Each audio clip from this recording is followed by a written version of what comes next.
Hello, welcome to Sherry's Fun Fan Classroom. We mentioned before that the capacitor fan is a type of AC fan. Because the power supply is a unidirectional AC power supply, a capacitor needs to be connected in series with the auxiliary winding. This causes a voltage phase difference between the main and auxiliary winding to generate a rotating magnetic field to drive the rotor to rotate. Next, let the technical engineer show us how to connect the wires.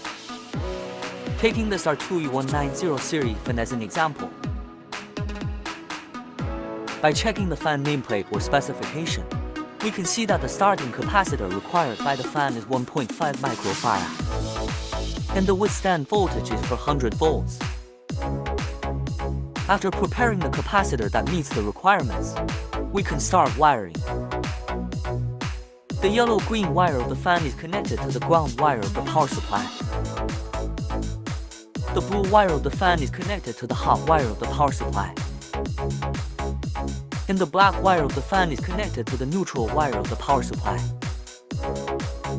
At the same time, one end of the starting capacitor is connected to the neutral line of the power supply, and the brown line of the fan is connected to the other end of the starting capacitor.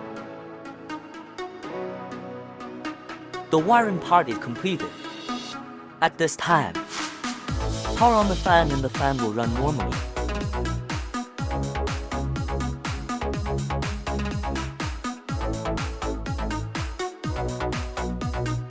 Have you got it? Follow us for getting more real stuff about fans.